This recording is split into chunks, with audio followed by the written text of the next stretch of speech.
Sir చెప్పండి sir, ఎందుకు ఈ కార్యక్రమాన్ని వైఎస్ఆర్సీపీ చేపట్టింది? చంద్రబాబు చేసిన మోసాలు, అరాచకాలు, అన్యాయాలు, వెన్నుపోటు, ఈ పైన ఈరోజు వెన్నుపోటు దినోత్సవంగా మా అధినాయకులు వైఎస్ జగన్మోహన్ రెడ్డి గారేమో పిలుపునిచ్చారు. ఆ పిలుపు మేరకు ఈరోజు స్వచ్ఛందంగా రాష్ట్రంలో ఉండే ప్రతి ఒక్క మహిళ, యువత, ముసలి వాళ్ళు మాతో మేము ఉన్నామని చెప్పేసి రావడం జరిగింది. దాంట్లో భాగంగా ఈరోజు జిల్లా పరిషత్లో సుమారు మేము ఎక్స్పెక్టేషన్ 10,000 జనాభాతో 11 గంటలకి ఇక్కడ పాదయాత్రగా కలెక్టరేట్ ఆఫీస్కి వెళ్ళి కలెక్టర్కి ముఖ్యంగా ఈజ్ ది ఎగ్జిక్యూటివ్ మెంబర్,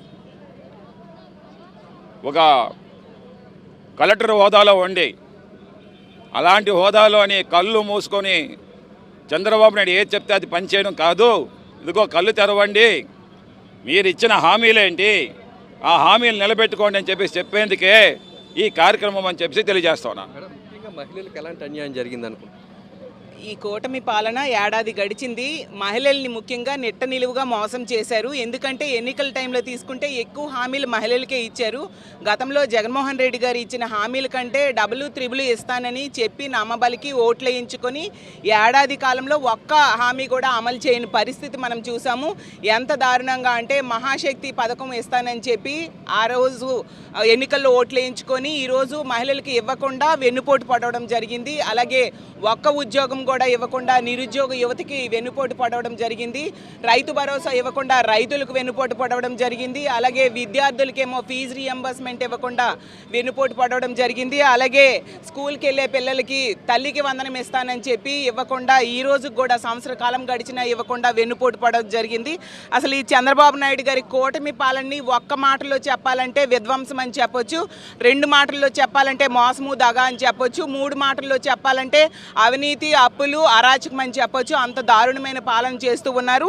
సంవత్సర కాలంలో గతంలో ఈ రాష్ట్రంలో ఎప్పుడూ జరగనట్టుగా 1,65,000 కోట్ల రూపాయలు అప్పులు చేశారు. గతంలో జగన్మోహన్ రెడ్డి గారు 5 సంవత్సరాలు కలిపి 3,30,000 అప్పులు చేస్తే కేవలం ఏడాదిలో అందులో సగం కంటే ఎక్కువ అప్పులు చేయడం అంటే ఎంత దారుణమైన పరిస్థితులు ఉన్నాయి. ఇంత అప్పు చేసి కూడా ఒక్క హామీ అమలు చేయకపోవడం చాలా దురదృష్టకరం. కాబట్టి ఈరోజు మా విశాఖపట్నం జిల్లాలో విశాఖపట్నం హెడ్ క్వార్టర్లో కలెక్టర్ ఆఫీస్ దగ్గర ప్రజలందరూ సహకారంతో ఈరోజు వెన్నుపోటు దినంని నిర్వహిస్తూ ఉన్నాము.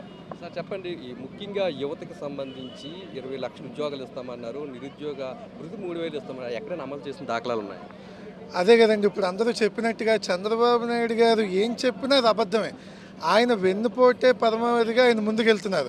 ఏదైతే డిఎస్సి అంటారు అది చేయరు, ఉద్యోగాలు అంటారు ఎప్పుడు ఇవ్వలేదు, వాలంటీర్లకి మేము వస్తే 10,000 ఇస్తామని చెప్పి వచ్చిన వెంటనే వాళ్ళందరినీ పక్కన పెట్టేసి అసలు వాలంటీర్ వ్యవస్థే లేకుండా చేశారు. రేషన్ డిపోలు చూసాం, ఈరోజు ఇంత ఎండలో ఒకప్పుడు వ్యాన్లు ఉన్నప్పుడు ప్రతి సందుకి వెళ్ళి నీడలో ఇచ్చేవారు, ఈరోజు మళ్ళీ ఎండలో తిరుగుతున్నారు. అలాగే ప్రతిదీ యువతకు కూడా వాళ్ళు ఏం చేసేది ఉండట్లేదు.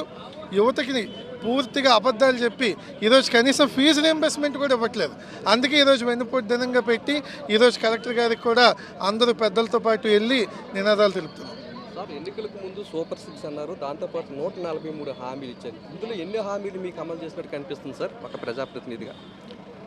ఈరోజు కూటమి ప్రభుత్వం వచ్చిన తర్వాత, చంద్రబాబు నాయుడు గారు ముఖ్యమంత్రి అయిన తర్వాత సూపర్ 6 అనే ఒక ప్రణాళిక పెట్టి అంటే ఇది అమలు చేస్తానని చెప్పేసి చంద్రబాబు నాయుడు హామీలు ఇచ్చి ఉసరగొట్టి అనే చేయడం వల్ల ఈరోజు విఫలమైందని, ఆ సూపర్ 6 లేదు, ఇంకా ఏది కూడా అమలు చేసే విధానం లేదు. ఒక మత్స్యకార భరోసాలో ఇస్తే అందరూ రోడ్డు మీద పడి ఏడ్చే విధానంగా కనిపిస్తుంది. అలాగే మహిళలు కానివ్వండి అనేక రకాలుగా ఇబ్బంది పడుతున్నారు. ఈ కుటుంబ ప్రభుత్వం ఇచ్చిన హామీలు ఏవైతే అవి అమలు చేస్తే ప్రజలందరికీ కూడా ముందుకెళ్తుందని చెప్పేసి ప్రజలు సంతోషిస్తారు. ఇలాంటి మోసం హామీలు ఇచ్చి చంద్రబాబు నాయుడు గారు ఇంకా అరాచకం పాలయ్యే అవకాశం ఉంది. జగన్మోహన్ రెడ్డి గారు చేసే పరిపాలన చూసాం, ఆ పరిపాలన చూసానే నేర్చాలని మేము అనుకుంటున్నాము. ప్రజాస్వామ్యంలో ప్రజలకు ఇచ్చినటువంటి మాటల్ని ఏ నాయకుడైతే తొంగలో తొక్కుతాడో అటువంటప్పుడు ప్రజలు ఎలా వ్యతిరేకంగా వస్తారు. చంద్రబాబు నాయుడు గారు అనే వ్యక్తి సూపర్ 6 అనేటువంటి హామీనిచ్చి నేటికి సంవత్సరం అయినప్పటికీ కూడా ఈరోజు కూడా దాన్ని నెరవేర్చలేకపోతున్నారు. కాబట్టి ఈరోజు ప్రజలందరూ కూడా ఈరోజు వేలాది మంది తరలి వచ్చి ఈరోజు ఒక వెన్నుపోటు దినంగా నిర్వహించుకుంటున్నాం. త్వరలోనే ఈ కూటమి ప్రభుత్వానికి చరమగీతం పాడడానికి ప్రజలందరూ కూడా సిద్ధంగా ఉన్నారు. ఈరోజు చంద్రబాబు నాయుడు తను ఇచ్చిన అబద్ధపు హామీలతో గద్దెనెక్కి ఈరోజు దోచుకోండి దాచుకోండి అని వాళ్ళ నాయకులే దాచుకోవడం తప్పించి ఈ ఆంధ్ర రాష్ట్రానికి గడిచిన సంవత్సరంలో ఎటువంటి ప్రయోజనం జరగలేదు. ముఖ్యంగా పేద ప్రజలు అందరూ కూడా చాలా దారుణంగా చంద్రబాబు నాయుడు చేతిలో మోసపోయారు. ఇది ఎలాంటి మోసం అంటే ఆ రోజున ఎలాగైతే పార్టీ పెట్టి స్థాపించిన ఎన్టీ రామారావుని వెన్నుపోటు పొడిచారో అలాగే మొత్తం రాష్ట్రంలో ఉన్న పేద బడుగు బలహీన వర్గాలు అన్ని రకాలు అంటే ఒక ఉద్యోగులు అయితే కానివ్వండి, అలాగే విద్యార్థులు రైతులు అందరినీ కూడా వెన్నుపోటు పొడిచి ఈ రోజున రాష్ట్రం అయ్యో రామా అనే పరిస్థితికి తీసుకొచ్చాడు చంద్రబాబు నాయుడు. చెప్పండి మేడం, ఏ విధంగా మోసం జరిగింది అనుకుంటున్నారు? సార్, మోసం రాష్ట్రంలో ఉన్న అందరు ప్రజల్ని ఏదో రకంగా లబ్ధి పొందారండి.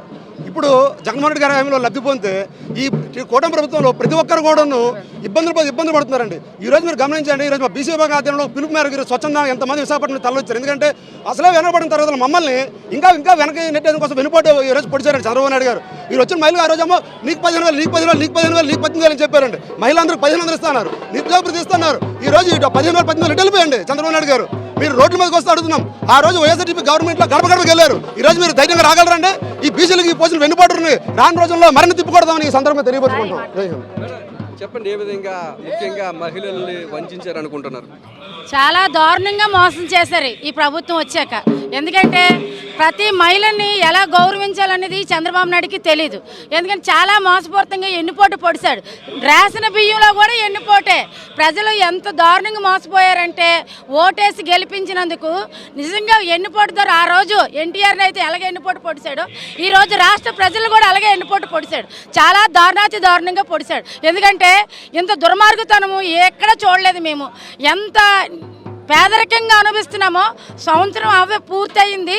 నిరుపేదలు అంత విధంగా పేదరికంగా అనుభవిస్తున్నారు. చేతిలో చిల్లు గవ్వ లేకుండా పిల్లలు చదివించుకోలేకపోతున్నాం, బయటకు వెళ్ళి బతకలేకపోతున్నాం, ఏ సరుకులు కూడా కొనుక్కోలేకపోతున్నాం.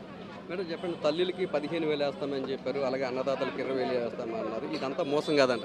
ఇదంతా చాలా మోసం. తల్లులు ప్రతి ఒక్కరికి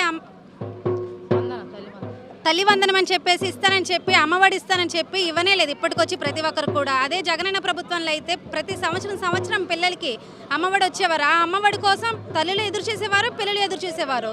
స్కూల్ ఫీజులు చాలా కట్టలేకపోయేవారు పిల్లలు. అలాంటిది ఈరోజు చంద్రబాబు నాయుడు రాగానే ఒక్కసారి కూడా ఇప్పటికొచ్చి ఎప్పుడో ఇస్తానని చెప్పారు.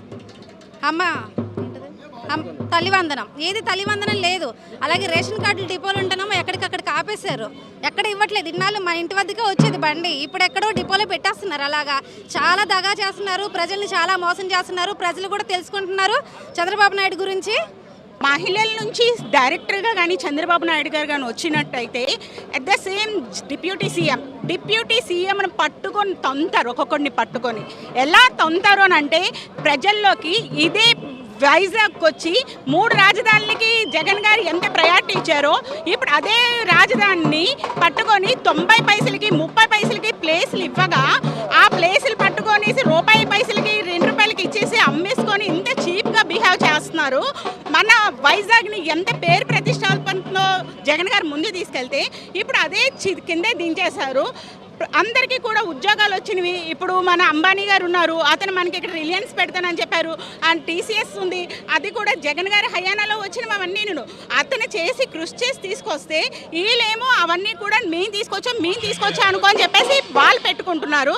నేను ఒక కార్యకర్తగా కాకుండా ఒక తల్లిగా నేను ఇక్కడికి వచ్చాను. మెయిన్ అది కూడా ఎందుకు వచ్చానంటే నా కొడుక్కి ఫీజు రియంబర్స్మెంట్ రాలేదు.